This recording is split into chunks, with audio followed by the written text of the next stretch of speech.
우석대학교 김두 교수입니다. 방금 우리 최영선 교수님께서 너무나 그냥 과하게 저를 소개해 주신 바람에 아주 좀 어지럽습니다.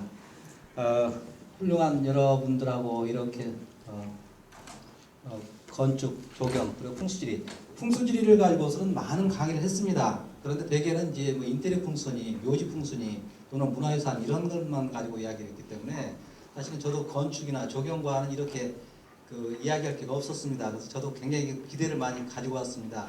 제가 말씀드리는 것보다는 여러 학생 여러분들과 토론도 좋고 뭐 여러 가지 그 생각을 좀 가지고 왔습니다. 그래서 제가 2시, 5시까지라고 되어 있는데 강의는 짧게 한 게 명강이라며요. 그리고 오늘 다 점심 먹고 졸릴 때인데 그래서 짧게 주제발칙으로 하고 또 질문하고 뭐 쉬었다든지 이렇게 하는데 큰 틀 속에서 오늘 말씀드릴 것들이 아마 여러분들 그 강의 자료 배포된 것이 있는지요.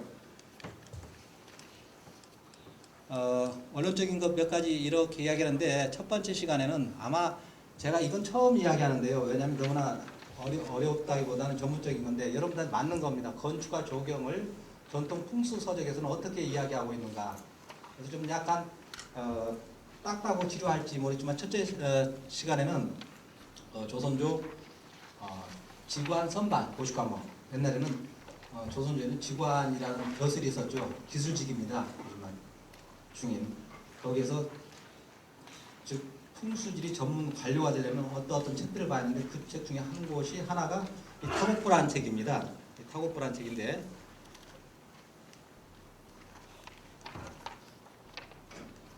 배터리가 약한가? 잘 안 보이네.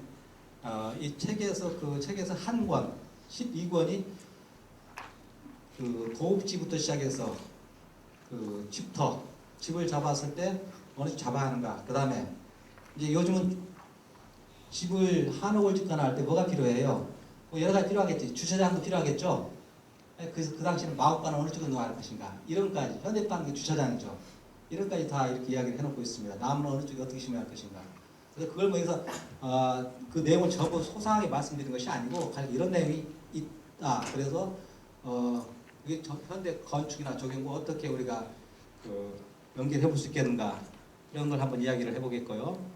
그 다음에 아마 이게 고건축이나 정원에서 일본에 유명하죠. 사쿠테이키 작전기. 이게 일본의 11세기에 쓰여진 책이죠. 제가 알기로는 한중일 동아시아 3국에서 가장 오래된 정원서인데 이게 풍수지리를 깔고 있습니다. 그래서 그 이야기 조금 간략하게 하면서 그러면 되고 그다음에 이제 풍수의 가장 기본적인 원론적인 이야기는 뭐 여러분 다 아실 테니까 슬쩍 지나가고 두 번째 시간에는 아까 말씀드린 대로 이제 현재 풍수가 어떻게 우리 도시개발이랄까 해서 하고 있느냐. 그래서 이제 행정 신행정수도부터 시작해서 경북도청, 그다음에 충청남도 도청이 이전이 되죠. 여기 홍성 예산 쪽으로 그런 이야기도 해볼 수 있겠고, 그다음에 풍수하는 사람은 뭐 모든 사람이 마찬가지입니다만은 그런 어떤 풍수를 전공으로 한다는데 풍수 삶을 살고 있느냐. 아까 우리 최영선 교수님께서 가끔 풍수학자라고 하면 많은 사람이 너희 내공을 한번 드러내 봐라. 내공이라는 건 이제 무협지에서 이렇게 장풍 쏘면은 날아가고 이런 거죠. 몇 자리 보고 그 집안의 길흉하고 이야기하거나 이런 것은 더 이상 저한테 언론에서 묻지 않습니다. 근데 그럼 과연 당신 자신은 풍수 삶을 살고 있느냐?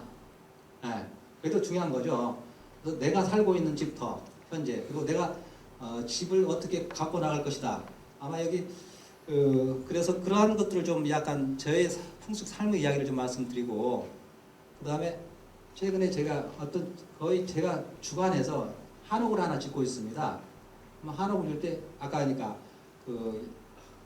타곡부라는 책에서 조선조 지리학 고시과목에서 이야기했던 그 수순에 따라서 이렇게 터를 잡고 공간 배치를 하고 아마 여러분들하고 생각이 굉장히 다를 겁니다. 이런 것들 이야기를 좀 두 번째 시간에 하고 그 다음에 뭐 세 번째 시간 토론을 좀 더 진지하게 한다든지 이런 식으로 하면 시간이 아마 대충 되지 않을까 싶습니다.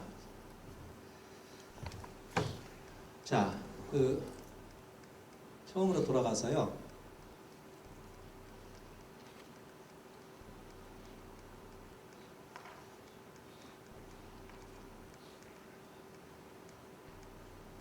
풍수지리가 지금에 와서 무슨 의미가 있느냐?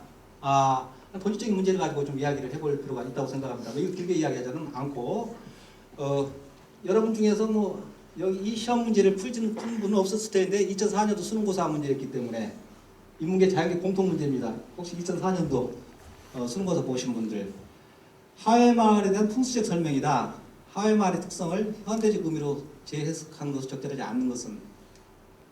그래서 여기 첫 지문이 마을과 그 일대는 배가 떠다니는 행주형의 지세로서 우물을 파는 것은 배에 구멍을 내는 것 같은 걸 파지 않는다. 이 문장 전체를 갖고 이야기하는 거 아니고요.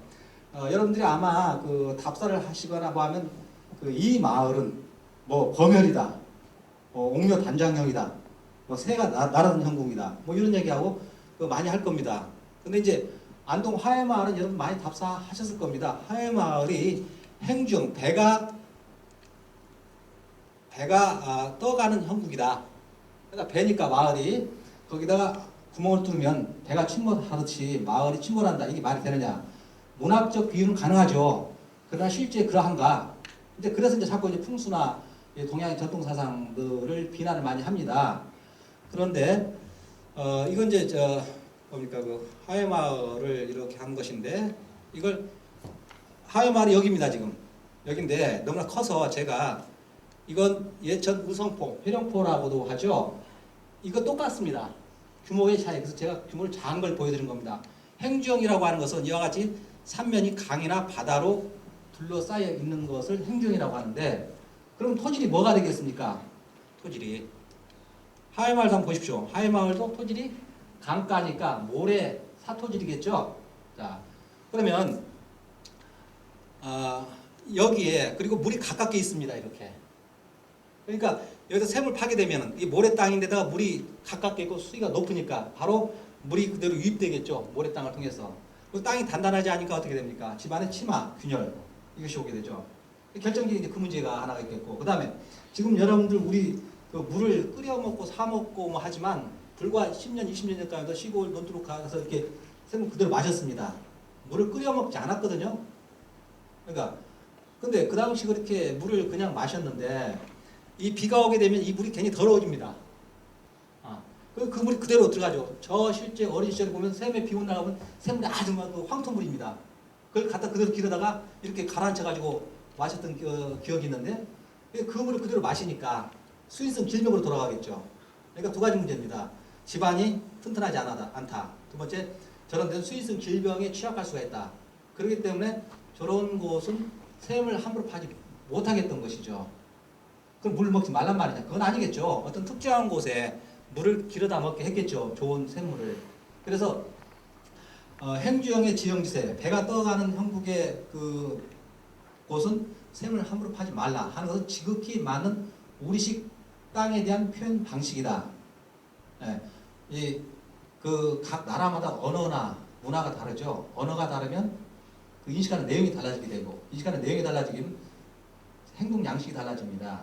그렇기 때문에 이번 정권인가요? 영어로 모든 걸 강의하자. 이런 것이 참 황당한 이야기죠. 자, 그래서 이제 그 행주형 지형, 그러면 여러 가지 무형론으로 이제 행주형, 오선 위기형, 장군대장 이런 것들도 상당히 그 땅을 표현한 전통 민중 복합된 언어였다라고 정리할 수 있겠죠.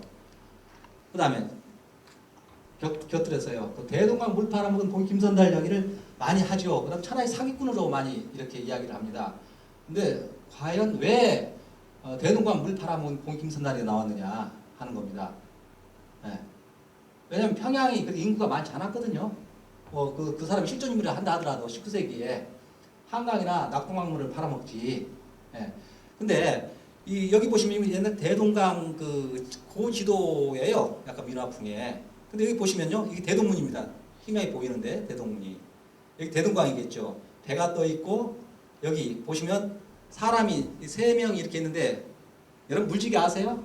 옛날에 양쪽에 물지개 이렇게 지고 물 양쪽 이렇게 하고 다녔습니다. 물지개를 지는 모습입니다. 이게 그러니까 물을 길어가는 모습이 이렇게 고지대에 나타나요. 평양에서 대동강물을 많이 수요가 많이 필요했구나. 저걸 통해서 알 수 있는데 결국은 대동강이라는 것이 그 평양이라는 게 대동강이 감싸는 행주형의 지형지세입니다. 이건 여러 가지 기록에 나옵니다. 그러니까 샘을 함부로 파지 못하게 했던 것이죠. 그 2007년도인가 6년도인가요? 그 노무현 대통령이 북한 김정일 방문을 할 때 한 달이 갑자기 연기가 된 적이 있었습니다. 이런 기억이 아마 없을 텐데 그때 왜 그랬냐면 그 평양에 큰 물난리가 났어요. 아마 그러한 것들이 평양이라는 도시 개발을 할 때 또는 그거 할 때 그 행주형의 지형지 특징을 좀 무시하고 한 건 아닐까 그런 추측을 좀 해봅니다. 참고로 북한은 풍수를 안 쓴다 하지만 굉장히 많이 씁니다. 김일성 묘자리도 그렇고 주체사상 탑도 그렇고 최근에 지금 김정일 위원장 그 묘도 풍수긴 굉장히 따졌던 것이죠. 그 다음에 행정 갖고 하나 더 말씀드리겠습니다. 이게 그러니까 풍수가 그냥 옛날 미신이 아니고 삶 속에 살아왔던 것이라는 걸 말씀드리기 위한 것이고 그게 우리 전통 사상이다라는 것을 담양 뭐로 유명합니까? 전라남도 담양 대나무 또 요즘 메타세카이어 가로수 돈 받고 가로수 상층 넣어주대요. 근데 담양에 석당간이 있습니다. 석당간이. 근데 물론 이 석당간 전체 이제 옆에 가면 절터가 있어요. 고려 때는 이제 절과 풍수 굉장히 밀접하게 연관을 맺고 있고. 근데 석당간이 왜 세워졌느냐? 우리 절에서 세웠겠죠. 근데 청주, 부안, 나주, 아까 뭐 저기 하회마을, 해령포 전부 행주형입니다. 행주형에서 큰 도읍지는 고을은 이런 석당간이 있습니다. 청주에도 있죠. 나주도 있습니다. 공통점이 행주형입니다. 행주형에는 돛을 이렇게 세워야 한다. 저게 말 같으냐? 또 우리 문학적인 그 상상이지. 저거 하나 세운다고 정말 이게 배가 뭐 잘 갈까? 이런 생각 하는데 그 육당 최남선 선생이라고 우리는 7.18로 알려져 있죠. 근데 여러분들 아마 고등학교 때 심춘술래 그 제목은 들어보지 않았습니까? 한번 읽어보세요. 심춘술래를 보게 되면은 육당 최남선이가 그 최남선 선생이 상당히 국토가 아닌 독특하고 정말 우리 민족이나 우리 국가를 생각했던 사람 같습니다. 신의로 넘어가면 또 다른 이야기고. 그런데 육당 최남선 선생이 쭉 여기서 논산을 해가지고 내려가서 전주로 해가지고 이렇게 전업으로 해서 광주, 담양을 탑사를 이렇게 여행을 하면서 쓴 글이 심춘술래입니다. 근데 여기를 가서 봐요 이걸. 저기 뭐야? 하고 가본 겁니다. 근데 아무도 아는 사람이 없어. 근데 마침 근처에 주막이 있었던가 봐. 주막에 어떤 노인 촐로가 지나가게 해서 촐로를 불러다가 술을 사주면서 저게 왜 세웠어? 라고 했더니 그 촐로가 하는 말이 옛날에 이 담양이 너무나 가난했다. 너무 가난했는데 이 담양이라는 곳이 행주형이라는 것을 알고 지형지사 행주형이라는 걸 알고 거기다 저걸 세웠다. 그러니까 배 돛이 다니까 배가 잘 나간다. 그때부터 담양이 아주 잘 살게 됐다. 이거 황당한 이야기죠. 뭐 무협지도 아니고. 근데 일제시대 때 말이에요. 개성 다음으로 담양이 세금을 진짜 가장 많이 냈다네. 그럼 뭔 말이에요 이게? 가장 부자가 많았다는 이야기거든. 그럼 뭘로 그렇게 세금을 많이 냈을까요? 죽제품이에요. 여러분 지금 죽제품이라는 것이 별 볼일 없지만은 정말 어떤 박물관에서 볼 것이지만 불과 60년, 70년 전부 대나무로 이렇게 죽제품을 다 썼죠. 그래서 대밭 한마디만 있으면 뭐 자식 가르친다 이런 말도 나왔고. 근데 그 당시 일제시대 때 이 죽제품이 저 몽고까지 갔답니다. 수출로. 그러니까 그거예요. 이 담양이라는 곳이 농사를 졌을 터인데 이건 우리하고 안 맞아. 이 땅은 장사를 해야지 돼. 행중은 배에 화물을 싣는 거 아닙니까? 그러면서 업종 변경을 하게 된 것이지. 아마 여러분들 그 개개인도 마찬가지입니다. 뭐 초등학교, 중학교에서 공부 잘한다고, 국영 잘한다고. 다 재능이 다르잖아요. 그래서 이제 우리가 대학교로 올 때 되게 성적에 맞춰서 오지 않습니까? 전공과 자격증과 무관하게. 그럼 4년 내내 이제 고민하고 나가 맞는가 안 맞는가 마찬가지거든요. 그 사람이 맞는 것이 분명히 있죠. 땅도 구하다라는 것이죠. 네. 그래서 아마 담양이 이제 그런 어떤 것을 모르죠. 어떤 사람이 했는지 모르고 어떤 현인이 담양이 어떤 현인이 했는지 야 우리는 이건 뭐 먹고 살아. 이 축제품으로 가자. 장사로 가자. 라고 해서 했던 것이죠. 저러한 것들이 이제 바로 그 땅의 성격을 표현하는 것이자 전통 우리 풍수 사상이다. 아마 여러분들 좀 반문을 하실지 모르겠어요. 풍수는 중국에서 온 거 아니냐? 맞습니다. 중국에서 왔는데 그 나라에 가면 그 토착화되죠. 그럼 전통 사상에서 여러분들 묻고 싶은 것이 기독교가 전통 사상입니까? 아닙니까? 물론 개독교가 있고 기독교가 있습니다. 구별해서 이야기합시다. 전통 사상 기독교도 우리 300년이 넘어가죠. 그러면 이미 전통 사상화 되는 거죠. 예. 그런데 자 보십시다. 그런 의미에서 그 전통 사상이 것이 아니고 고려의 지리역 고시 과목 일관입니다. 일관. 그러니까 그 지관이죠. 지관 겸 요즘은 영리, 점 보는 것, 그다음 이런 모든 걸 다 하는 거죠. 그 지관의 시험에 합격하려면 지리업인데 이 9개 과목을 공부를 해야 합니다. 근데 유감스럽게도 저 책들이 싹 없어졌어요. 일본이라면 좋기 저 기록들이 다 책들이 남아있을 텐데 왜 그랬습니까? 조선이 들으면서 싹 수집해가지고 하림보를 좀 보게 하고 뭐 이렇게 편찬하게 하고 싹 숨겨놨죠 밑에다가. 근데 임진왜란 다 타버리고 없애버리고. 우리는 고려사도 고려인들이 쓰여진 게 아니잖아요. 조선에 쓰여진 거 아닙니까? 그러니까 그 제대로 된 모습을 볼 수가 없죠. 항상 승자에 의해서 역사라는 건 지불되는 것이니까. 아무튼 그러나 이 과목은 이렇게 남아있다는 겁니다. 제목만. 책이 있었겠죠. 근데 이걸 보면 중국의 풍수적하고 맞는 게 별로 없어요. 그러니까 물론 중국이 그 당시에는 뭐 여러 나라가 컸으니까 아무튼 그건 그 다음에 조선을 보면 이거 다릅니다. 1492년이라는 그 연대를 통해서 이렇게 나라가 바뀌었는데 어떻게 갑자기 바뀔 수가 있느냐. 예. 근데 이 책들은 거의 지금 전해집니다. 오늘 제가 잠깐 이야기하려면 맨 밑에 타고프라는 책입니다. 근데 그러면 왜 이렇게 책이 다르느냐 하는 건데요. 고려는 그 국교가 불교였습니다. 물론 유학을 가지고 이렇게 뭐 정치를 하는데 많이 썼지만 기본적으로. 그다음에 조선은 국교가 유교였습니다. 그러니까 그 국교라는 뭐냐면 통치 이데올로기입니다. 그러면 풍수도 거기에 맞게 걸맞는 내용들로 추려져요 이렇게. 그래서 불교 풍수가 되겠고 하나는 유교 풍수가 되겠죠.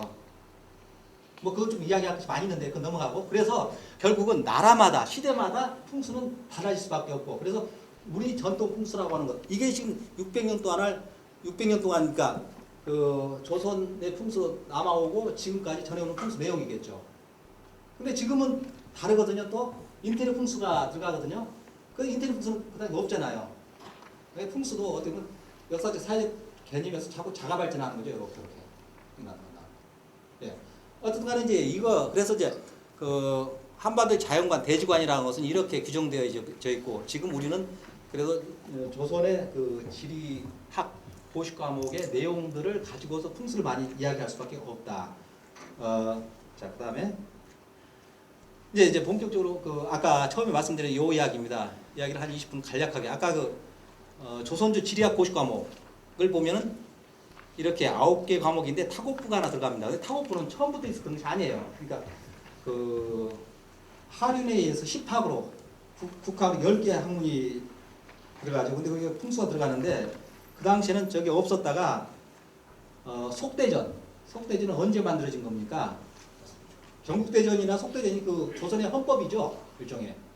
물론 명나라의 그 법전을 갖다가 참고해서 만든 것인데 거기에 이러이러한 책들이 풍수 관리 선발할 때 써라 라고 하는 것이죠. 근데 속대전 때 타국부가 들어가요. 그게 한 1730년대인가 그럴 겁니다. 근데 저 책이 언제 쓰였냐면 임진왜란 전후에 중국에서 쓰여져 있었어요. 근데 어떤 한 풍수에 의해서 쓰여진 것이 아니고 한 풍수가 그 이전에 어떤 그 책들 총 그 망라해가지고 스스로 재편성해서 편집한 거예요. 그래서 종합판이죠. 종합판인데 거기에 이제 이 타고프라는 책이 그래서 이제 들어갔는데 여기 보시면 타고프가 14권까지 있어요. 상당히 방대해요. 유감스럽게 이거 번역이 안 돼 있습니다. 제가 번역을 하면 좋은데 사람들이 또 번역하느냐? 너는 번역밖에 모르느냐? 풍수를 라고 사람들이 해서 안 하는데요. 여기 혹시 그 전통 조경이나 건축하신 분들은 이 12권 정도는 꼼꼼히 정독을 아니면 강독을 할 필요가 있다고 생각이 돼요. 그래서 제가 이 내용을 간단히 한 10분에 걸쳐서 쭉 어떤 내용이 있다. 그리고 핵심 내용들을 이렇게 보여드리겠는데, 론 양기입니다. 양기. 양기는 음택과 달리 산 사람의 터죠. 산 사람의 터가 아니라 양택과 양기가 있는데 도읍지나 있는 고을을 말하죠. 근데 거기다 양택과 그 집과 그냥 도시가 다 포함된 생각하시면 됩니다. 그래서 양기편이 따로 이렇게 나와요. 근데 거기서 보면 그러면 묘자리하고 도읍지하고 차이는 어떻게 다르느냐?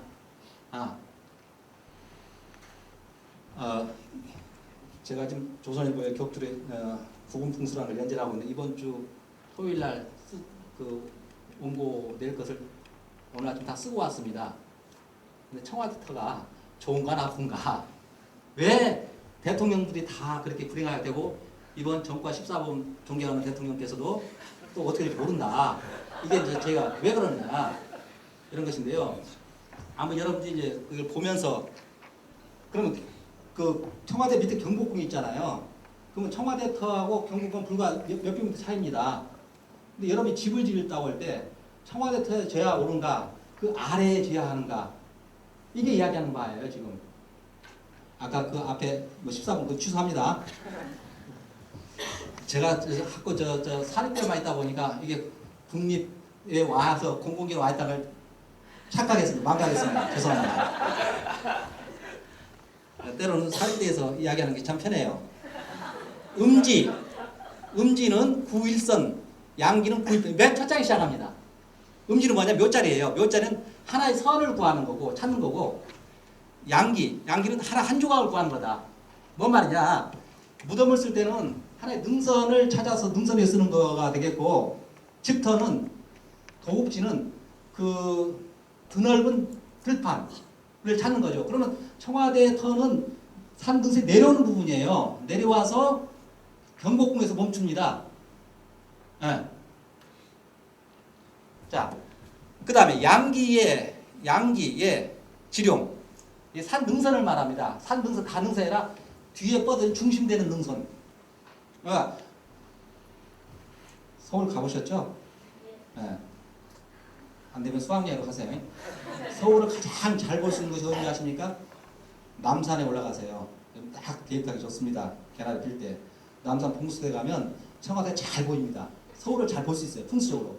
그것이 하나의 방법이 있고, 아니면 인왕산 올라가고 이렇게 옆에서 내려보면 서울을 풍수 잘 볼 수 있습니다. 그런데 그 양기, 그러니까 사람이 사는 집터나 고을을 경도, 도읍지죠. 도읍지는 수천리가 돼야겠고, 산의 능선이, 중심된 능선이. 그 다음에 성군, 우리는 성 자체가 없으니까 중국 아이들은 이 조선을 갖다가 성으로 알고 있더군요. 조선성. 국가가 아니고. 수백리, 주읍은 100여리가 돼야 한다. 그러니까 규모의 차이입니다, 사실은. 그럼 묘는 아까 한 선이니까. 그 다음에 예컨대 음지의 경우에는 긴 것은 100여리가 되는 거고, 그 다음에 수십 리, 그 다음에 이렇게 수절이 된다. 그러니까 요 뒤에 몇 미터만 있어도 묘를 쓸 수 있다는 이야기입니다. 두 가지죠. 하나는 그 능선을 쓰는 것이 묘고, 그 들판을 찾아서, 넓은 들판을 찾아서 는 양택이고, 그 다음에 규모에서 뒤에 산 능선이 얼마나 크느냐, 이걸로 시작을 하죠. 이걸 다 제가 이야기하는 건 아니고, 그 다음에 이제 바로 이제 제도, 도읍지를 이야기합니다. 지금 우리나라가 이건 여러분도 한번 고민을 함께 하셔야 할 부분인데요. 지금 세종시가 세종시 원래 신행정 수도였습니다. 그럼 이리 왔으면 여러분이 이제 국립대가 되는 거죠. 완전히. 우리 지금도 국립대 서울대를 점하는 거죠. 근데 지금은 이게 세종시라고 왔잖아요. 원래는 뭐가 다 와야 돼? 입법부, 사법부, 행정부 다 와야 하잖아요. 그 이상하게 지금 우습게 돼버렸단 말이죠. 그러다 보니까 어떻게 됩니까? 대통령 서울에 남아있지, 국무청이 왔지, 금년 말에 옵니다. 모든 부처들이 다 옵니다. 그럼 대통령 오라고 할 수는 없잖아요. 계속 올라갈 거 아닙니까? 매주. 왔다 갔다 할 거 아닙니까? 또 올려놨지도 이렇게. 그 다음에 또 이 관리들이, 여러 부처, 행정부처들이 국회에 출석해야 하잖아요. 여의도까지 갔다 왔다 할 거 아닙니까? 여의도를 차라리 이리 내려오게 하든지. 이게 지금 동선이 너무나 엉망이 돼버린 거거든요. 풍수에서 길을 한쪽 몰아주는 겁니다. 이렇게. 예. 근데 그런 것 중에서 완전히 엉망이 돼버렸다는 거죠, 지금. 이런 것들은 다시 한번 생각을 해봐야죠. 자, 그러면 처음에 도읍지를 논하는데, 제도, 무릇 풍수의 가장 큰 것은 안일막자죠. 선, 무슨 어자. 건도 입국, 도읍지를 찾고 나라를 세우는 것보다 우선하는 것이 없다. 풍수의 가장 핵심 뭐다? 나라를 세우고 도읍지를 사는 거다. 이게 가장 큰 거죠. 그러니까 우리가 지금 자꾸 그 묘지 풍수만 갖고 이야기를 하다 보니까 풍수가 너무나 초라해졌는데요. 이건 아마 여러분들이 나중에 뭐 다 크게 또 여러 가지 사회 나가서 활동을 하실 터이니까, 그러면 여러 가지 뭐 전문위원, 자문위원 또는 뭐 이렇게 하면서 도시개발이나 이런 관여하겠죠. 예, 그걸 이야기하는 겁니다, 이게. 자, 그 다음에 이제 논평지 양기, 논자 빠졌습니다. 산곡 양기. 뭐냐면 평지에서 도읍지를 만들어 집을 지을 때하고 산골짜기에서 도시나 도읍지를 할 때하고 어떤 차이가 있느냐. 왜 제가 이걸 말씀드리냐면, 여러분이 만약에 한옥 하나 짓는다 합시다. 근데 여기 논산, 뭐 부여도 뭐 여기 들판이 많이 있죠. 논산 같은 데나 저 김제나 이런 데 가서 한옥을 짓는다 합시다. 그때 짓는 것하고 저 경상도 저기 꼴짜기 안동이나 문경이나 가서, 오늘 제가 글 하나 보여드릴 때 거기에서 한옥 지을 때하고 이 설계를 같게 해야겠느냐 다르게 해야겠느냐 하는 겁니다. 그 이야기를 하고 있다는 겁니다, 지금 여기서. 그러니까 평지에서의 도읍지, 죄송합니다. 양기, 산골짜기에서 양기. 그 다음에 두 번째는 이제 이게 정해지면 그 다음에 문은 어느 쪽으로 내야 할 것인가. 그 다음에 도로는 당연히 도로가 문을 통해서 나가겠죠. 이렇게. 자, 그러면 여기서 지금 청와대 가보셨죠? 안 가보셨죠? 가보세요. 그 청와대를 갈 때 어떻게 합니까? 광화문에서 쭉 가가지고, 죄송합니다. 저 세종에서 이순신 장군 동상 지나서, 세종 동상 지나서 광화문으로 쭉 들어가가지고 가면 됩니까? 안 되죠. 뒤에 막힙니다. 돌아가야잖아요. 이렇게. 이쪽으로 돌아가, 저쪽으로 돌아가. 과연 대통령 궁의 그 진입로가 그게 맞다는 것이, 앞에 궁궐을 두고 이렇게. 그런 도로 문제죠. 문이 어느 쪽에 따라서 도로가 어떻게 달라지고, 그 다음에 향은 나중에 또 말씀드리겠습니다만 좀 약간 그 음양 오행설이 바탕이 되는데, 핵심은 그겁니다. 여러분들 무조건 남양집을 지어야 좋은가요? 항상 배산임수의 그것을 풍수에 전제하면, 만약에 산이 남쪽에 있다고 한다면, 그리고 들판이 북쪽으로 있다면 어떻게 돼야 돼요? 북쪽으로 집을 지어야겠죠? 달라지죠. 그 다음에 물이 동쪽에서 흘러올 때 서쪽으로 빠져나가겠죠. 그러면 그 집의 전체적인 큰 방향을 동쪽으로 하는 게 좋은가, 서쪽으로 하는 게 좋은가, 이런 것들이 여기 향법에서 나옵니다. 근데 핵심은 이겁니다. 물은 뭐냐, 풍수에서. 풍수는 바람과 물인데, 물은 재물입니다. 재물. 그럼 자, 재물이 물 따라 흘러간다 생각하셔요. 그러면 방향을 어느 쪽으로 해야겠습니까? 들어오는 쪽으로, 물이 들어오는 쪽으로 바라봐야 하는가, 아니면 빠져나가는 쪽으로 바라봐야 하는가? 그럼 여러분들 이제 답사를 시골 마을에 가면 동네 입구에 돌탑이 세워져 있거나 당산나무가 세워져 있거나, 그럼 그 물어봅니다. 왜 세웠느냐라고 하면, 기가 허해서, 기가 빠져나가서. 근데 그쪽으로 물이 빠져나가는 거거든요. 네. 그것이 보이지 않게 하거나 물의 유속을 줄이기 위한 것이죠. 그게. 그 물의 유속을 줄임으로써 그 얻을 수 있는 효과는 여러 가지 많이 있죠. 자, 그 다음에 묘에서도, 이제 묘는 전혀 쓰지 않는데, 옛날 어른들이 그 묘를 쓸 때 방향을 굉장히 좌향을 많이 따집니다. 뭐 방향이나 좌향이나 같다 생각하시고, 그럴 때 물구멍이 물구멍, 물이 빠져나가는 바람을 굉장히 꺼려야 합니다. 똑같은 겁니다. 이런 것들이죠. 근데 이제 그게 과연 지금에서 의미가 있느냐 없느냐 하는 건데요. 그건 충분히 논의해 볼 필요가 있다고 생각을 합니다. 그 다음에 뭐 여러 가지가 있는데, 이제 요건 조금 어느 쪽에 그러니까 집을, 도읍지를 졌을 때, 아까 여기 오다 보니까 참 많이 발전됐어요. 여기 보니까 뭐 리조트 생기고, 여기 뭐 옛날에 이거 없었는데 여기 참 좋게 생겼어요. 딱 보면서 새로 생겼잖아요. 그 건물도 하나의 주변의 산입니다. 살아보시면 돼요. 그럼 그 산이 어떤 모양이냐에 따라서 어느 쪽에 그 산은 무슨 모양인데 어떤 길흉화복이 있다라는 약간 좀 수수적인 이야기인데요. 24방위로 따진다는 거죠. 24방위로. 그 다음에 여기 행용 집 뒤에 산의 능선이 어떤 모양이냐에 따라서 또 그 길흉화복을 따지죠.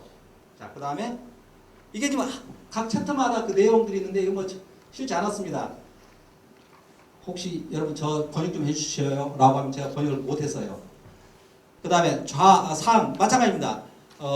좌우 전후좌우 청룡백구 주작 형무가 있었을 때 그게 어떤 그러니까 예컨 이럴 수 있잖아요.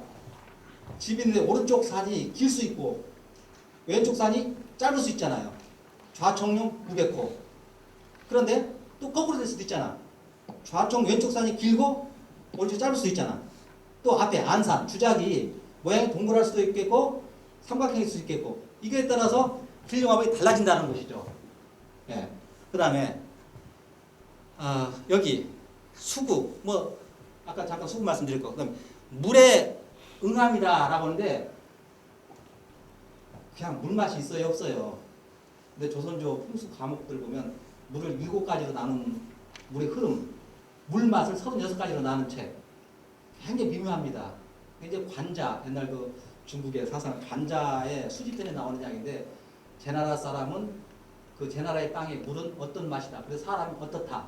이게 물 맛과 사람 맛을 이렇게 사람과의 성격을 이렇게 일대일 대응을 시켜놨어요. 근데 물맛 자체가 있습니까? 땅 맛이잖아요. 땅을 거쳐서 오면서 그 물에 여러 가지 함이 들어가면서 물맛이 형성되잖아요. 땅의 문제거든. 네. 자, 근데 여기서 이제 굉장히 중요한 말을 해서 기는 물의 어머니가 되고 수는 기의 자식이 되는데 자모가 서로 따른다. 이제 기가 뭐냐 이건 넘어가기로 하겠고요. 근데 일본의 정원 아까 작전기를 제가 말씀드렸는데 요 이야기를 여기서 함께 할게요. 그래서 그 미국 사람이 쓴 책인가? 프랑스 사람이 쓴 책이에요. 프랑스 철학자가 한국, 중국, 일본을 가면은 다 자기들이 자기 나라 정원 최고 자연스럽고 가장 아름답다고 이야기한다. 중국 가면 중국이 자기들 정원이 가장 자연스럽다고 하는데 자기가 다 다른데 그런데 아무튼 공식적으로 일본 정원 대단하죠. 뭐 프랑스에 많은 뭐 작가들도 그거 가지고 이렇게 하고 근데 일본 정원의 특징이 뭡니까? 네, 뭐 여러 가지 이야기할 것이 있는데 이 작정지라는 것이 11세기에 쓰여진 책인데 아무튼 일본은 기록이 남아있기 때문에 물론 거기를 보면 일본 분명히 이 부여에서 누구죠? 혹시 조경 전공하는 학생들 부여에서 일본으로 넘어갔죠. 노자공이죠. 그 사람이 어떤 사람이에요? 일본서기 보면 반점이 아마 백반증이 있었던가 봐. 그러니까 배 싣고 가다가 배에서 야 너 내려 뭐 그런 상황이 됐어. 그러니까 노자공이가 소들도 보면 이렇게 흰 전방이 있지 않느냐. 그럼 내가 뭐 이렇게 정원을 뭐 쌓는 기술이 있다. 한번 써봐라. 이런 기록이 나오죠. 일본서기에. 그러니까 참 대단한 게 아니 이게 분명히 정원은 100점 너무 확실해요. 그래서 부여를 많이 돌아다녀봐서 혹시 노장 짙어 어디 있는가? 노장에 무슨 노신 어디 없는가? 없어 만들어야죠. 만들어야지. 또 일본에 놀 거 아니야. 그거 중요하지 않고. 근데 아무튼 그 일본의 정원은 노장으로 시작했다. 뭐 이런. 근데 거기에 분명히 조선에서 넘어왔다는 이야기를 많이 하고 물론 나중에 이제 뭐 수나라 당나라 뭐 이쪽에서 많이 받았겠죠. 또 하나는 이 책이 그러니까 우리에게도 책이 있었겠죠. 정원에 관련 책 있었을 거고 중국에 있었겠지. 중요한 건 남겨지지 않았다는 문제야. 아무 집에 황소가 있다 하더라도 황금소가 똑같은 거죠. 근데 이 책을 보면은 풍수 내용입니다. 청룡백구 주작 형무하고 물길을 흐름을 어떻게 해야 하고. 근데 가장 그 핵심은 정원을 만든 데서 산, 수, 석 이 세 가지예요. 산이 높은 산, 자연의 산이 아니고 그냥 여러분 일본의 정원 뭐 안 가봐도 요즘 인터넷 많이 뜨니까 한번 보세요. 이렇게 그러면 이렇게 작은 언덕 같은 걸 만들고 거기다 바위를 심어놓고 물기를 돌려서 정원을 만듭니다. 왜 물이냐? 어떤 사람은 그 물이 많아서 수독이라 그렇다. 그건 아니고 산은 걔들은 상주하는 바가 있습니다. 산은 제왕의 임금이에요. 그 다음에 물은 백성이에요. 그 다음에 바위는 대신 신하예요. 이 셋을 좋아하죠. 나라를 상징하는 거죠. 물길을 어떻게 함으로써 백성을 어떻게 인도해가지고 어떻게 모이게 하고. 그 다음에 거기에 중간중간 바위를 박습니다. 바위는 바로 그 물길을 흘러가는 데를 조절해 주는 거죠. 이렇게. 또 산을 단단하게 해주는 여러 가지에서 그 바위를 박죠. 이렇게. 그런 것이 하나 있고 가장 핵심 그거고요. 그 다음에 작전기를 보면 우리는 좌청룡 500고 후연무 전주자. 그거 말씀드릴게요.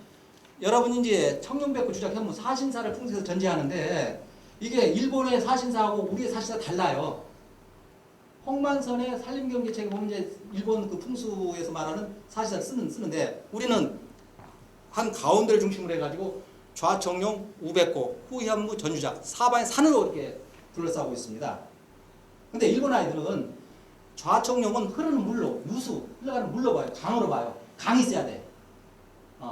그 다음에 주작은 연못이어야 돼. 큰 연못, 지. 산이 아니야. 그 다음에 백호는 큰 길, 대도. 그러니까 똑같은 풍수 개념을 쓰면서도 우리하고 일본하고는 서다른 그 풍수 개념으로 나가는 이게 아무 차이가 없을까요? 자, 우리는 이렇게 청와대가 전혀 이런 형태 아닙니까?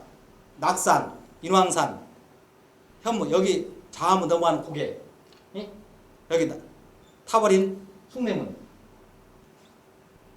이게 사방에 사는 일종의 그 분지예요. 장풍국이라고 하죠. 근데 일본은 산이 있어요. 근데 그런 산을 애초 무시해버려. 그리고 강을 끌어당겨. 그다음 큰 길을 내. 그다음 연못을 찾아가. 자, 그럼 뭐가 차이가 있을까요? 여러분이 여기서 쌀 한 가마를 지고 갈 때, 운반을 서울까지 갈 때 물길로 가는 게 좋은가, 지리지고 가는 게 좋은가? 당연히 좋은 물길이 편하잖아요. 근데 우리나라는 길을 내면 어떻게 된다고 했어요? 무도적 안전이라고 했어요. 도로가 없으면 국가가 안전하다. 그래서 놓든 내든 도로도 없애보려고 그래. 예. 근데 일본은 봐봐. 여기가 큰 연못이면 이 물이 흘러면 또 나가야겠죠. 바다로 연결됩니다. 그러니까 큰 배가 와서 여기다 짐을 풀어. 작은 배로. 작은 배가 날라. 수레로 날라. 그러니까 어떻게 물동량이 빨라지잖아요. 그러니까 일본과 우리와의 그 풍수였던 그 바다는 간의 차이에 따라서 국가 운명이 달라지게 되죠.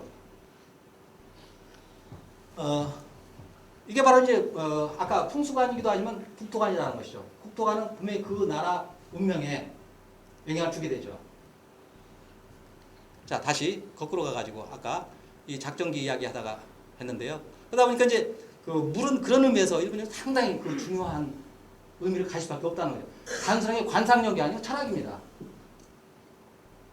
그 다음에 뭐 이제 계속 이야기해서 그 집터가 있으면 집터 주변에 뭐 뒤에 신전부루 앞에 뭐 신단이 있고 뒤에 뭐 불당 있거나 옛 감옥이 있다든지 전장터가 있다든지 뭐 요런 것들은 뭐 피해야 한다. 지금 상식적인 이야기입니다. 이런 건 다른 풍수에 많이 나오는 건데. 그 다음에 중요한 건 이겁니다. 택목. 지금 뭐가 돼요? 집에 나무 아닙니까? 정원수, 조경수예요. 이거 아주 세세하게 나옵니다. 근데 그 내용이 홍만선의 산림경제에 많이 언급이 돼. 이런 것들은 과연 지금의 그 조경수하고 맞느냐 한번 따져보죠. 근데 그 뒤에 또 다시 말씀드리겠습니다만은 그 여러분이 설계를 하거나 시공을 할 때 가장 중요한 것은 누구의 의도를 잘 파악하는 거예요. 의뢰자, 고객의 의도를 파악하는 겁니다. 그 작전기의 핵심입니다. 첫째 문장이 그걸로 시작하죠. 의뢰자의 그 의도를 정확히 파악할 것. 그러면 대개 조경을 하고 집을 짓고 이럴 때는 그 의뢰자가 뭐 예술 믿든 뭘 믿든 저한테 풍수 남인다 그런 말 하지 마십시오. 다 풍수 따집니다. 네. 자, 그 다음에 택목. 굉장히 중요하죠. 그다음 이게 장미인가요? 담장. 담장의 모양이 어떠할 것이며, 그 담장이 어떻게 꺼지. 요즘 뭐 모양 낸다고 뭐 삐죽삐죽 하는 것도 있고 많이 있잖아요. 근데 굉장히 그 꺼려는 이럴 때는 어떻게 되고 어떻게 여러 길흉화복을 이야기합니다. 물론 그 길흉화복을 지금 그대로 100% 믿는 것은 아니지만 충분히 참고할 것이 있죠. 예. 그 다음에 지단. 연못은 자 우리는 연못을 파야 합니까? 말아야 합니까? 우리나라 전통 에서 중국은 연못이 많이 있죠. 우리는 많습니까? 없습니까? 이런 많죠. 왜 없을까요? 우리나라는. 그 다음에 우리 최 교수님한테 나중에 여쭤봐야 할 문제인데 그 연못의 모양이 곡지냐 그 방지냐 이것도 노는 거 손에 차이가 있다고 그래요. 예. 그건 하나의 가설이니까 아무튼 근데 아까 물은 재물이라고 했잖아요. 기가 들어오는 기는 뭐예요? 사실 돈이거든요. 또는 권력, 힘. 그 기를 담는 것입니다. 굉장히 따지죠. 근데 이제 우리나라는 연못을 주로 집에 뭐 쏘를 판다 이런 말도 하고, 근데 연못을 파야 할 곳이 있죠. 그런 거 말씀드리지만 어디 파야 합니까? 파기가 강한 곳 어디예요? 청와대, 뒷산, 경복궁, 인왕산 전부 바위산이잖아요. 물이 없습니다. 비가 오면 그 비를 그대로 방류해 버리고 또 비가 없으면 괜히 조열하죠. 그래서 태종 때 보면 거기 경해루가 중요한 것이 아니고 경해루 옆면에서 봤던 겁니다. 물이 있는데 그걸 물을 확보한 것이죠. 왜? 습도 조절하고 비상시에 소방수 쓰려고. 그다음 그것도 부족하니까 저 뒤쪽에 황혼으로 받고 그다음에 사지, 동기남지, 서지 다 팠죠. 이러한 것들이 파기가 강한 곳. 혹시 전라도 광주에서 오신 분 계세요? 그 60년대까지 보면은 그 경양방도 있었다고 그래요. 1차 30년대 맞고 없애고 2차만. 그게 15세기에 광주가 파기가 강해서 연못을 만들었다. 지금 생각해도 만약에 그 광주 광역시에 도시만에 큰 호수가 있다면 얼마나 아름다운 호반의 도시가 되겠습니까? 예. 그게 그 땅과 맞는 거거든요. 근데 이제 그 개발이라는 이름을 싹 밀어버리고 다시 하려니까 이제 또 많은 돈이 들겠죠. 자, 그러한 것들이 아까 이제 그 다음에 이제 집에서 꺼려야 할 것. 예컨대 이런 것도 나옵니다. 옥기. 집을 짓는데 꺼려야 할 것. 사람이 집 짓는 데서 좋은 나무를 구해야 한다. 뭐 기둥이나 이런 거겠죠. 이런 것도 꾸룩꾸룩하면 어떻게 되고, 그 다음에 뭐 벌레가 먹으면 사실은 저건 지나치죠. 그 기둥에 벌레 먹었다고. 그러면 농이, 고목, 비먹으리나 눈먼살이 나온다. 이건 사실은 이제 협박입니다. 이 정도로 가면. 그러나 그 당시 굉장히 그렇게 그 건물 기둥 하나, 석달 하나 하면서 신경을 많이 썼다라는 이야기죠. 그런 이야기가 계속 나오는 거예요. 그 다음에 그 집은 뭐 너무나 높으면 안 되고 너무 낮아서도 안 되고, 그 다음에 좌측면 500구는 어떻게 대하고, 그 다음에 병든 집들은 어떤 것이다. 이런 이야기. 그 다음에 이제 집 주변에 어떻게 물길이 돌아가느냐, 감싸도느냐 하는 거죠. 금강을 그 배경으로 해가지고 도읍지가 들어섰죠. 어디입니까? 부여, 공주, 또 장기, 박정희 대통령 때 그 백기계에서 거기다 원래 수도를 만들려고 했어요. 장기면. 그 다음에 현재 세종시. 여러분 지도를 한번 보세요. 어떤 곳인가. 전부 감싸는 곳입니다. 또 하나, 서울에서 소위 1960년대 이후에 그 신흥 부자들이 생겨나잖아요. 그럼 새로운 부촌이 형성됩니다. 새로운 부촌들이 어떻게 형성되는가 보세요. 지금 잘 나가는 홍대 뭐 많이 보이잖아요. 그 서교동 거기에 60년대 새로운 부촌이 형성됐습니다. 70년대 여의도, 80년대 동부천동, 용산, 90년대 강남, 그 부동산과 사교육에서 악의 축으로 지목받는 곳이죠. 강남. 2000년도에 광진 같은. 그게 특징이 뭡니까? 우리 감싸는 곳입니다. 전부. 지금도 저게 맞는 말이에요. 당연히 우리 여기 공주나 부여 그 강 흐름 놓고 봐라. 감싸는 곳이다. 예. 그 다음에 마지막에 뭐 이런 것도 있습니다. 디딜방, 연자방의 위치는. 그러니까 이런 것들은 어디 놓아야 할까요? 아래로 놓아야 한다. 주차장 위치. 접목될 수 있죠. 이런 것이 아까 이제 그 타국비에서 양기편. 근데 총 내용입니다. 즉, 그게 뭐냐면 터를 잡고 집을 짓고 도시를 짓는데 안 해버릴까? 내용이죠. 지침이죠. 아까 이제 제가 50분이니까 여기서 아까 탁업부 이야기를 1시간 한다고 말씀드렸습니다. 이걸 이야기를 하고 두 번째는 좀 편안하게 너무 딱딱했던 내용인데 어차피 여러분들 뭐 전공으로 하시는 분들이기 때문에 제가 처음으로 이런 강의는 해봤습니다. 잠깐 쉬었다 하시죠.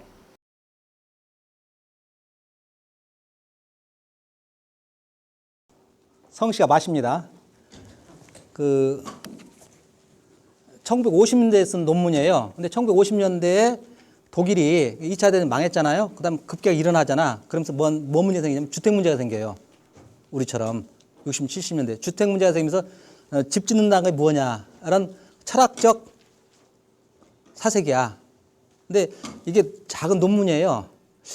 아마 여러분 건축이나 적용하시는 분들 한번 꼼꼼히 읽고 이게 좀 소화를 할 필요가 있겠다는 생각이 들어요. 거기에 땅을 구원한다는 건 뭐냐. 그걸 개발을 하는 것이 아니고 개발로부터 방지하는 것이 아니고 그 땅으로 하여금 자기의 본연의 그 능력을 발휘하게 하는 것이 바로 땅을 구원하는 것이다. 이게 풍수와 똑같은 이야기거든요. 뭐냐면 어떤 땅에 어떤 건물이 들어서야 그 땅과 그 건물이 함께 상생하는 것이 되는 것이죠. 그런 거죠. 그런 이야기인데 거기 보면 이게 제목이 이거예요. 바우엔, 보넨, 덴켄. 바우엔은 짓다라는 거 아키텍트라고 해야 할까요? 보넨은 거주하다. 그 다음에 덴켄은 사유하다. 이건데 제목이 이게 바우엔, 보넨, 덴켄이 대문자라서 이게 명사 같지만 명사가 원래 동사예요. 동사를 명사화한 거예요. 이렇게. 그러면 여기다 쉼표를 찍어야 할 거 아니에요. 이렇게. 쉼표를 찍지 않고 이렇게 그 제목을 만들었어요. 논문 제목이야. 그러니까 이게 하나라는 거야. 그러면서 동사면서 명사가 되는 거야. 그러니까 뭔 말이냐면 집을 짓고 거기에 살고 그러면서 삶을 관조하고 사유하고 하는 것이 이렇게 시간차로 따로 있는 것이 아니고 동시에 진행되는 것이죠. 네.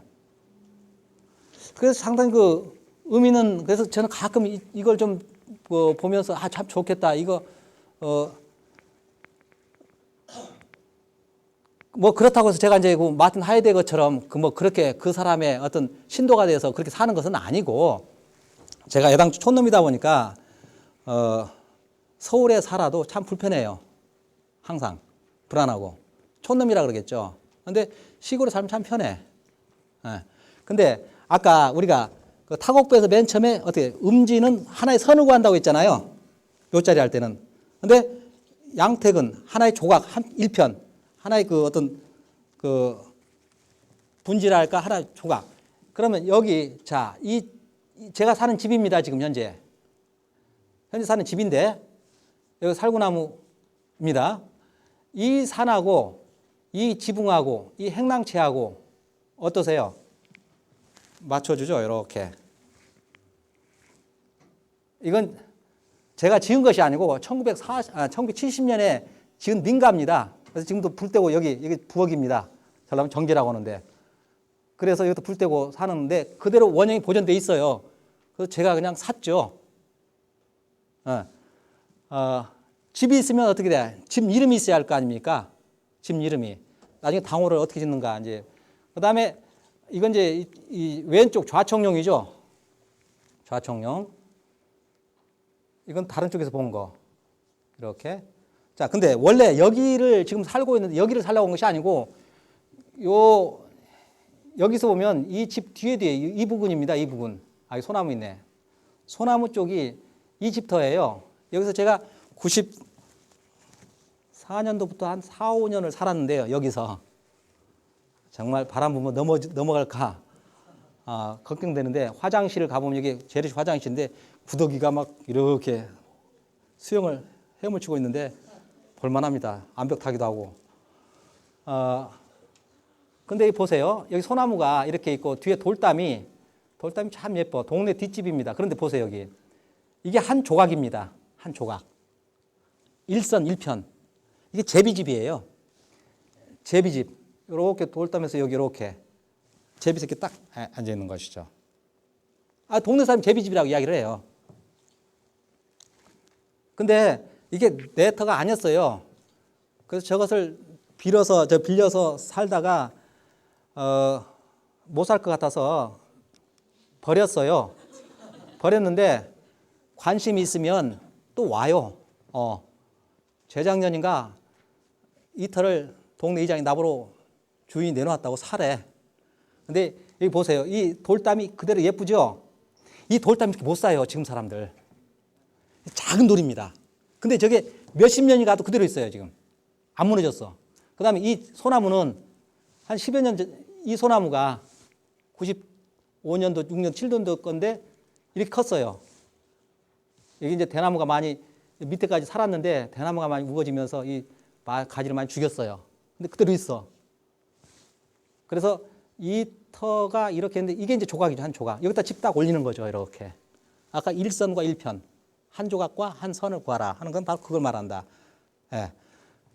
쟤는 이제 이게 아름다워서 땅을 놀릴 수가 없어갖고 지난주에 퇴비 갖다 뿌리려고 갖다 놨습니다. 뭐 감자도 심고 다 합니다. 여기 샘이 하나 있고, 샘. 그래서 이제 이게 230평인데 그 집주인은 350을 달라고 하고 마을 사람은 250에 살라고 오고 1평당 350만 원이 아니고 전체 합쳐서 서울에 1평이 1,000만 원, 2천만 원, 3천만 원이 가는 이건 미쳤지. 지랄하고 있어요. 그건 불안해. 그렇게 재산 가지고 있으면서. 근데 항상 그래. 나 시골 이것만 해도 이거 요 주변까지 다 사가지고 요 주변을 사가지고 지금 요 소나무로 바꾸려고 그래요. 정원을 만들려고 그래요. 2,000평을 확보했는데 그래봤자 5천만 원이 안 돼. 돈이. 누가 부자요? 서울에 그게 진짜 거지들이요. 근데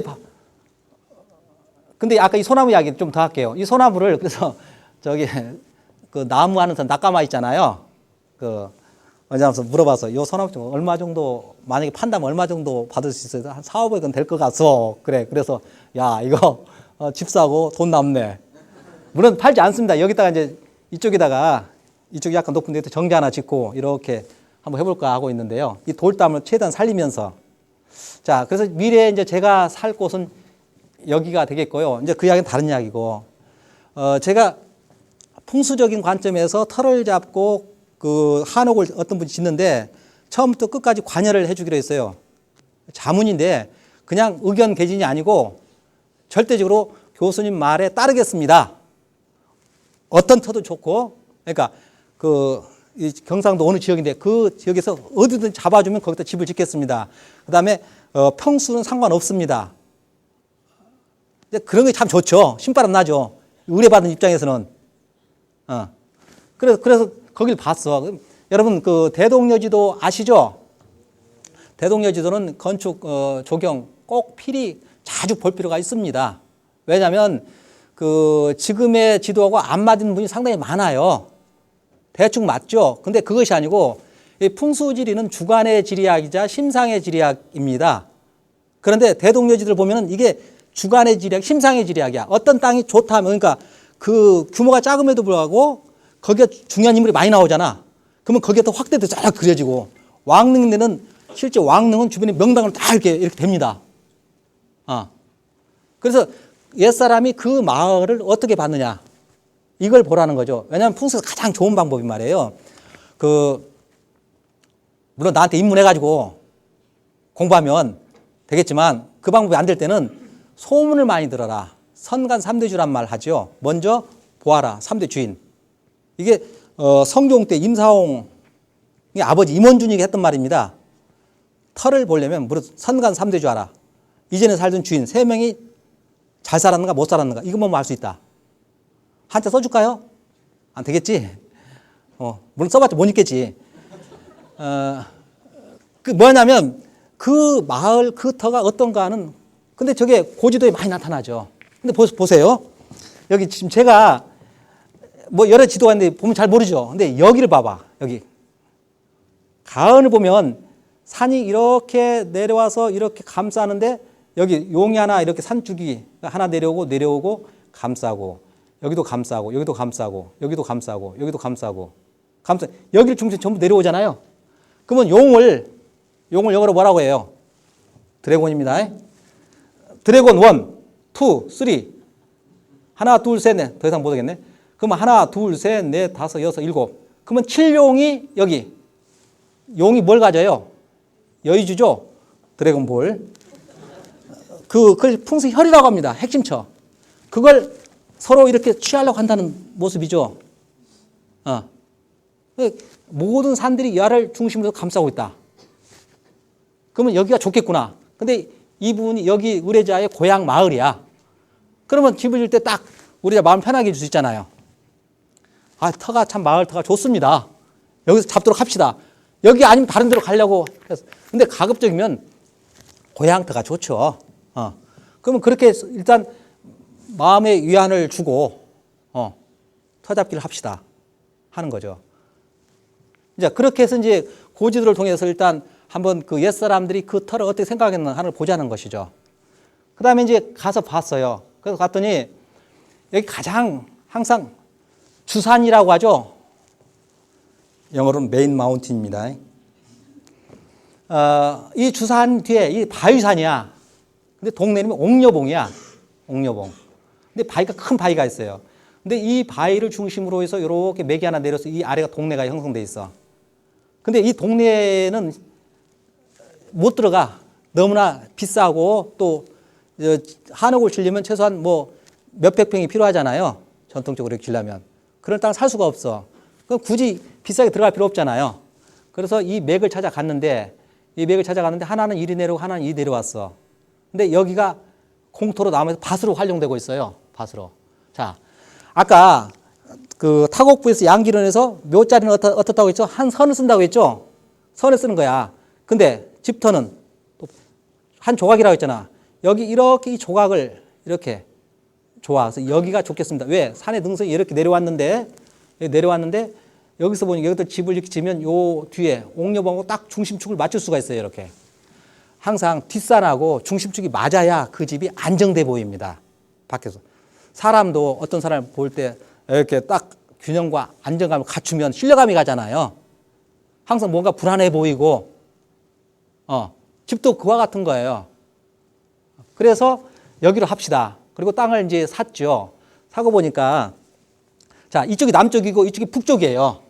그럼 여러분들 되게 남양집을 좋아하잖아요. 왜 남양집이 좋아요? 북방구 중위도에서는 뭐 당연히 기후 조건이 남양이 좋죠. 독일 같은 데는 북서양을 선호합니다. 왜? 위도가 높아서. 그러면 이쪽으로 집을 지으면 좋겠지. 당연히 그 이 의뢰자는 여기서 집을 지으면 이쪽에다 이렇게 해서 지으면 안 될까요? 근데 산의 흐름이 어느 쪽으로 갔어요? 이렇게. 이쪽으로 갔죠. 이쪽이 흐름을 받아줘야죠. 흐름을 받는 거. 그 다음에 물이 이쪽에서 와요. 이쪽에서 이렇게. 이쪽에서. 그러면 그것으로 봐도 물 쪽을 바라봐야 하잖아요. 이렇게. 그 다음에 그래서 일단 여기다 이렇게 합시다. 라고 하고 이제 여기 샘이 이렇게 있어서 샘 의미. 그래서 약간 이제 집에 이름을 질 때 어떻게 집을 지어야 하느냐. 이제 그 이야기입니다. 그래서 이제 샘을 이야기하고 그 다음에 이걸 이렇게 보니까 이게 여러분 이제 국자 아세요? 물 푸는 그 모양으로 그래서 여기 샘이 있으니까 이 샘이 그 마을 사람이 먹는 물이에요. 근데 물은 지혜이기도 하지만 재물이잖아요. 그러면 이걸로 푸는 걸로 이미지화 합시다. 그래서 옥녀잖아. 옥녀는 18살에서 30살까지 되는 여러분 같은 미인들을 말한대. 미인이 물을 이렇게 깃는 것으로 이미지화해서 집을 집시다. 이렇게 이제 했죠. 자, 그 다음에 그러면 이제 물이 이렇게 나가고 이 마을에서 이렇게 이제 나가게 되겠고. 자, 그래서 이제 어떤 유명한 건축 사무소예요. 한옥에 대해서. 여기서 설계안을 가져왔어. 함께 갔어요. 이제 건축 설계사 하는 분이랑 저랑 가서 이거 이제 한번 설계를 해보십시오. 자, 그런데 여러분 이제 판단하세요. 이런 A안, B안, C안이 왔어요.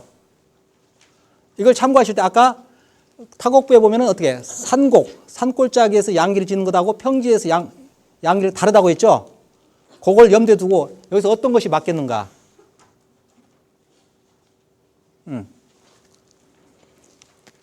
자, 이것은 여러분 아마 그 유인물에 있죠.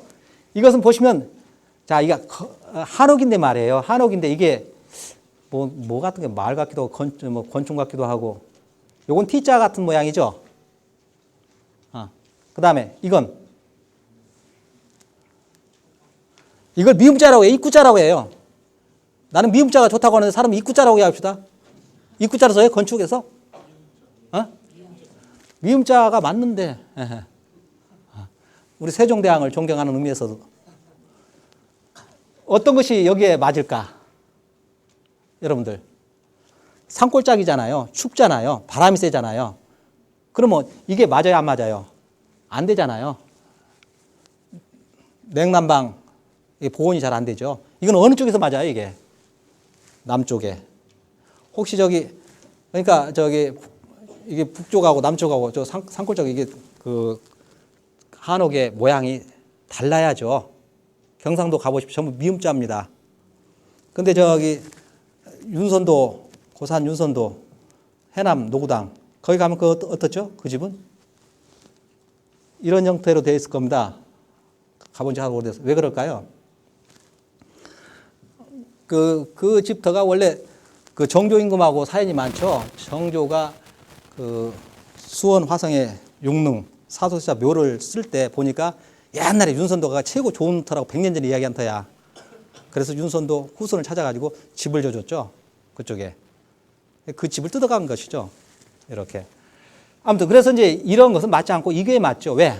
경상도 추운 꼴짜기에 바람 맞는 곳인데 그 북쪽이잖아요. 북향으로 지어야 하잖아. 그럼 당연히 미음자로 해야 보온이 되죠.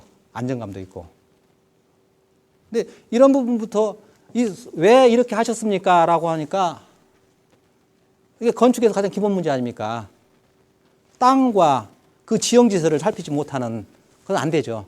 예. 그래서 이제 그렇게 하고 지어졌는데 그 한옥을 짓고 여러분들도 다 이렇게 해서 나중에 이제 결혼하고 오면 가족을 꾸리고 그러면 여러분의 아들 하면 여러분 중시조가 되는 거 아닙니까? 중시조가 되는데 그렇게도 살아야죠. 이 죽은 자가 무슨 의미가 있느냐. 요즘 묘도 의미가 있고 제사도 안 모시고 하는데 그건 좀 저는 다르게 생각합니다. 생과 사의 문제, 생사과는 다른 문제인데 사당을 지어야 할까요? 말아야 할까요? 사당을. 집을 좀 가장 먼저 사당을 짓죠. 사당을 짓고. 저 경상도 양동마을 가면 향단이라는 그 집 있죠. 거기 향나무가 있죠. 오래된 향나무죠. 그 향을 깎아서 제사를 모시죠. 자, 여기 사당을 지켜야 하고, 여기 미음자를 하게 하고. 자, 근데 여기서 이제 이 모양이, 돼지 모양이 지금 이런 식이에요. 이렇게 꾸불꾸불해. 그래서 이걸 다 쓰려고 그래. 전체를. 근데 풍수에서는 기본 원칙이 있습니다. 앞은 낮고 뒤가 높아야 하고, 뒤에 옥녀봉 산이 이렇게 있으니까. 이게 옥녀봉을 맞춰갖고 이 집에 그 미음자 집이 들어서는 겁니다. 그러니까 폐차를 낮춤을 갖고 이렇게 장난하는 것이 아니고 주변 균형 감각을 잡아주는 것이죠. 이렇게. 그 다음에 앞은 낮고 뒤가 높아야 하죠. 물론 평지에 이렇게 한옥을 질 수도 있죠. 뭐 전통문화학교 같은 이런 데 이렇게. 그런데 되게 그 약간 입체적이야. 저는 개인적으로 그런 집을 좀 좋아합니다. 또 한옥도. 약간 좀 이렇게 입체적이야. 내려보는 또 있고. 그 다음에 앞은 높고 뒤가 높고. 그 다음에 앞이 좁고 뒤가 넓어야 합니다.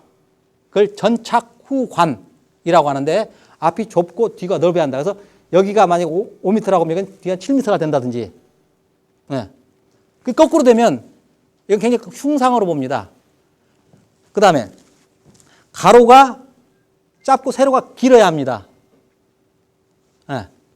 근데 그럼 이게 뭐 3m인데 이게 6m, 9m 하면 더 좋겠네요. 그것이 아니고 여러분들 황금비 있죠? 3대5.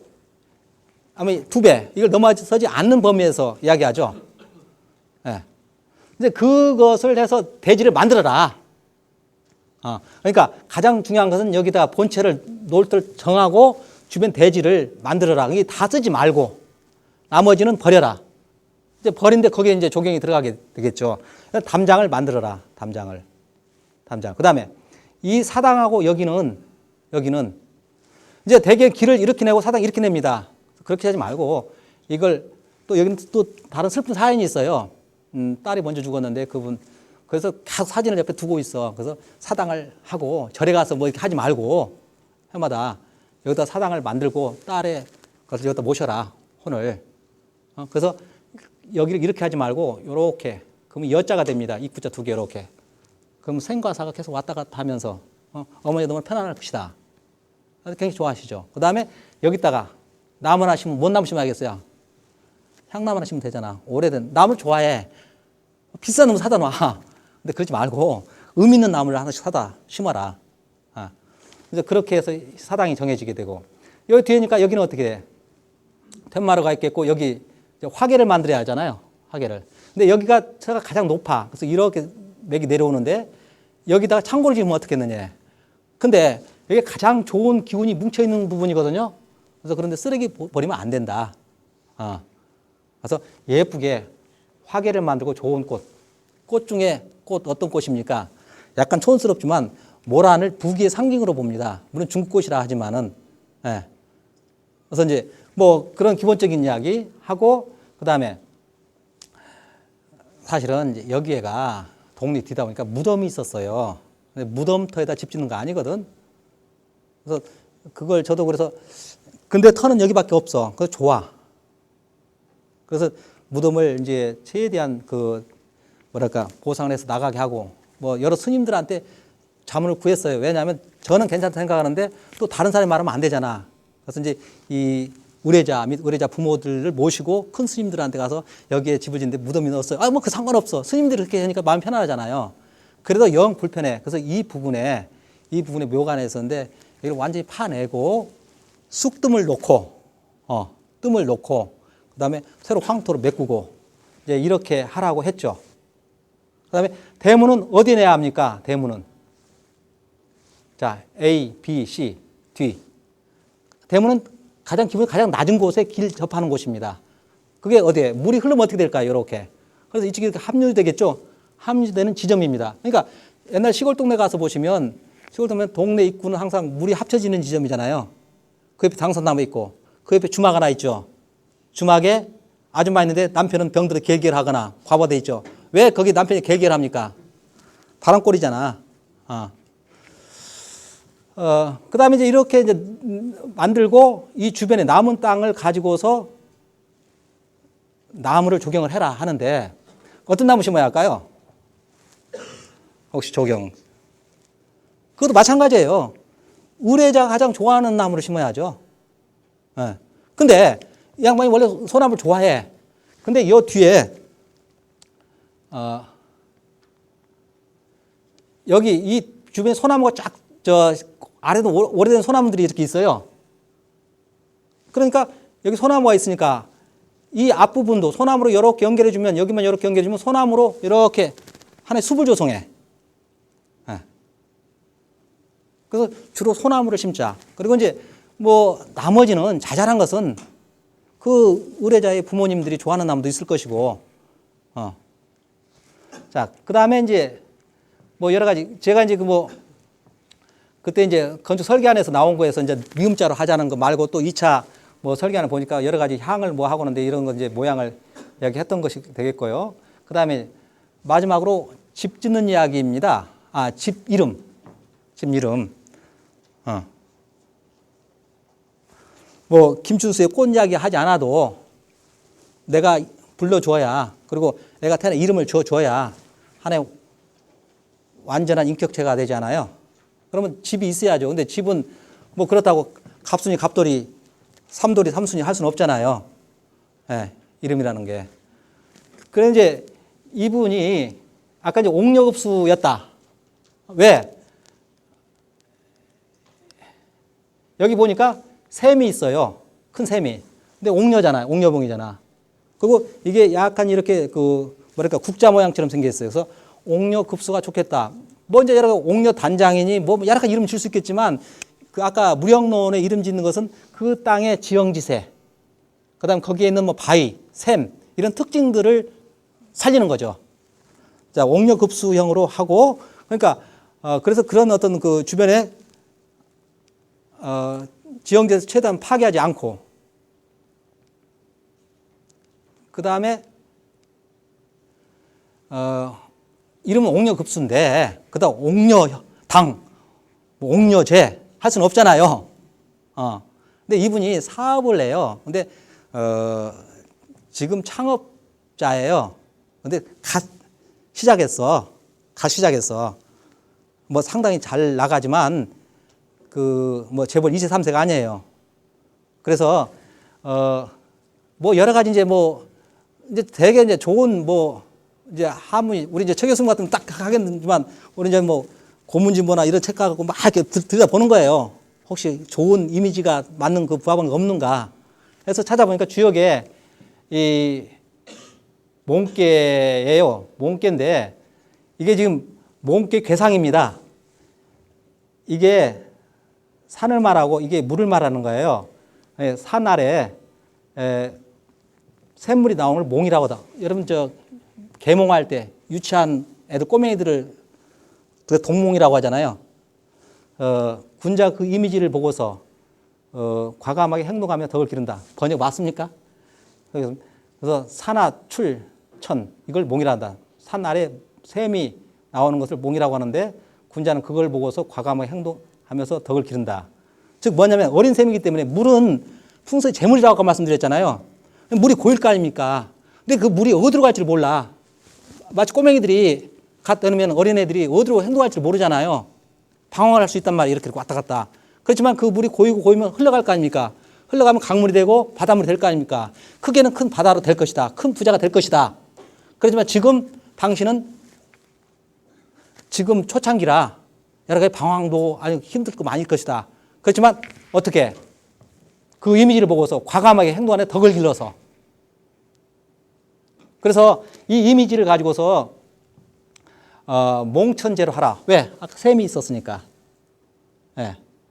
그리고 그렇게 해놓고 처음부터 터가 정해지고 그에 점 하나 찍어서 집이 올려지고 그 터와 집의 본질을 표상한 뒤 이름이 지어진데 거기 살면서 그 땅을 닮아. 그래서 애들한테 그 후손들이 계속 여기는 이렇게 해서 집이 지었고 우리는 어차피 사업하는 사람이다. 돈을 많이 벌 것이다. 결국은 큰 바다가 될 것이다. 큰 바다는 큰 재물을 말하는 거거든요. 그러면서 만약에 할 수 있으면 요걸 갖다 그 우리나라는 문양이 없잖아요. 집에 각 가문에. 근데 일본은 각 그 문중마다 그 문양이 있잖아요. 이렇게. 나는 그게 참 좋은 거라고 생각하는데 그래서 이 문양을 어디다가 뭐 기와 얹을 거 아닙니까? 기와에다가 그 기와 찍을 때 그것도 이 문양을 집어넣는다든지 그것도 참 아름다운 하나의 방법이 되겠죠. 이렇게 하면 하나의 집이 안길되지 않겠느냐. 해서 지금 너무나 그 의뢰자는 좋아하시고 그래서 지금 집을 짓고 있습니다. 네. 자, 이 정도 하면서 뭐 30분 정도 말씀을 드렸는데요. 아까 처음 말씀드린 강의는 짧게 하는 것이 명강이라고 본전도 다 떨어진 것 같고, 그 이제 여러분들 질문 받고 토론을 했으면 좋겠습니다. 제가 뭐 이 정도 건축과 조경해서 사실 뭐 또 뭐 자잘한 것 더 말씀드릴 수 있는데 뭐 그것보다 여러분의 의견들이나 궁금한 것이 뭔가 알고 싶습니다.